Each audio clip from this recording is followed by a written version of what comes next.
నేనైతే పాస్తా చేయాలనుకుంటున్నా. దానికోసం అయితే ముందుగా స్టవ్ ఆన్ చేసుకొని దానికి సరిపడా వాటర్ అయితే పెట్టుకోవాలి. ఇలా వేడి చేసుకోవాలి వాటర్ అయితే. ఈ వాటర్లోనైతే 1 టేబుల్ స్పూను ఆయిల్ అయితే వేసుకోవాలి. ఎందుకంటే ఈ పాస్తా ఉంటుంది కదా, అది అతుక్కోకుండా ఉంటుంది. అందుకే ఒక టేబుల్ స్పూన్ అయితే ఆయిల్ వేసా. ఇది వేడిగా అయ్యాక ఇది ఆల్రెడీ వేడిగా అయ్యాయి వాటరు. ఇందులోనే పాస్తా వేసి ఉడికించాలి కాస్తంత. నేనైతే వేస్తున్నా, ఒక 1/2 కిలోనైతే తీసుకున్నా. దానికి సరిపడా వాటర్ అవుతుంది. ఇది 2 సార్లు తీస్తా. ఒకటేసారి మొత్తం వేయకుండా ఒకసారి ఉడికిన తర్వాత తీసి మళ్ళీ ఇంకోసారికి వేస్తా.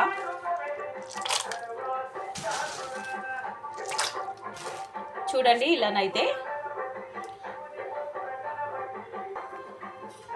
చూడండి మధ్య మధ్యలో ఇలానైతే కలుపుకోవాలి. నాకు ఫస్ట్లో ఆయిల్ వేయలేదు, అంత ముద్దకు వచ్చేసింది. అదే ఆయిల్ వేసి చేయండి, దేనికి దానికి ఉంటుంది, ముద్ద కట్టదు. ఇలా అయితే ట్రై చేయండి.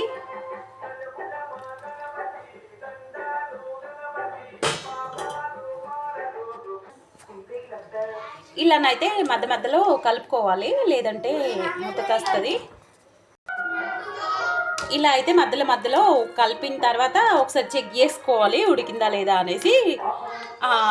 బాగా ఉడకనివ్వద్దు. చూడండి ఇలానైతే రావాలి.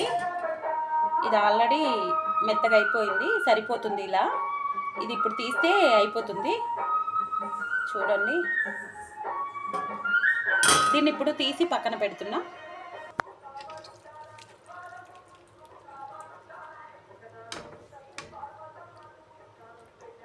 ఇలా వాటర్ లేకుండా తీసి పక్కన పెట్టేసేయాలి.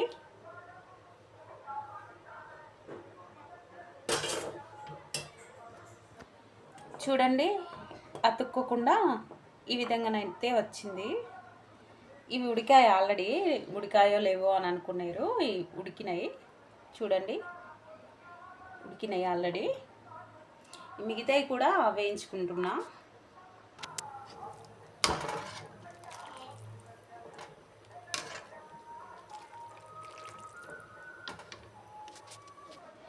ఇవైతే వేయించడం కంప్లీట్ అయింది. ఆయిల్ ఒక 1 టేబుల్ స్పూన్ వేసుకొని అందులో పచ్చిమిర్చి, ఆనియన్స్, పోపు దినుసులు అవన్నీ వేసుకోవాలి. చూడండి పచ్చిమిర్చి అయితే ఇలా రౌండ్గా కట్ చేయాలి. పొడుగులా కట్ చేయడం వల్ల ఇత్తులన్నీ బయటకు వస్తుంది. అదే ఇలా రౌండ్గా కట్ చేసామనుకో ఇత్తులు బయటకు రాకుండా కారం టేస్టీగానే ఉంటుంది. ఇలా పచ్చిమిర్చి అయితే ఫస్ట్ వేసా.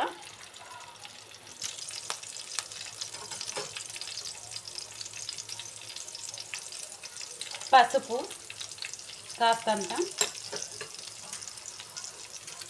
జీలకర్ర కాస్తంత, ఆవాలు కాస్తన్ని. ఇప్పుడు ఆనియన్స్ వేస్తున్నా.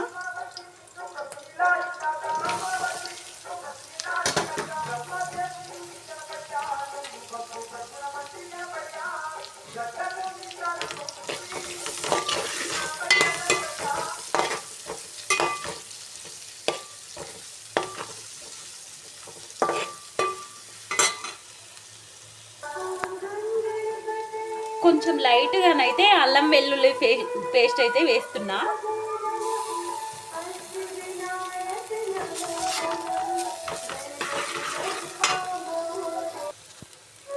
ఇందులోనే సాల్ట్ అయితే యాడ్ చేస్తున్నా. చూడండి ఒక 1/2 కిలో దానికైతే నేను 2 టేబుల్ స్పూన్స్ అయితే వేసుకుంటున్నా.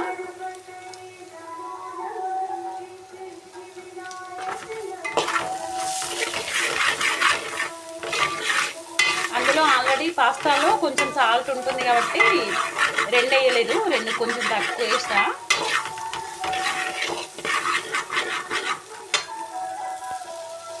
ఇది మాడిపోకుండా కలుపుతూనే ఉండాలి. ఈ ఆనియన్స్ అయితే గోల్డెన్ కలర్ వచ్చేదాకా కలుపుతూనే ఉండాలి, లేదంటే టేస్ట్ బాగుండదు. చూడండి, ఇలా ఫైనల్గానైతే వేయించుకున్నా. ఇప్పుడు ఈ పాస్తానైతే అందులో వేస్తున్నా. చూడండి, ఏమాత్రం ముద్ద కాకుండా విడివిడిగా పాస్తానైతే ఉంది.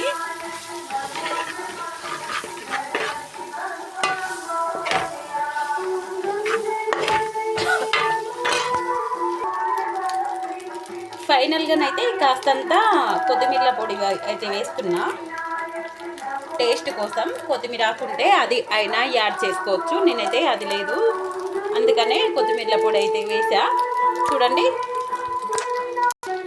ఫైనల్గానైతే ఈ పాస్తా ఈ విధంగా ఉంది. ఫైనల్గానైతే మా పాప తినేస్తుంది. మంచిగుందా నాని? మంచిగుందా? మీరు కూడా ట్రై చేయండి. పిల్లలకు చాలా టేస్టీగా ఉంటుంది కదా, వాళ్ళు చాలా ఇష్టపడతారు.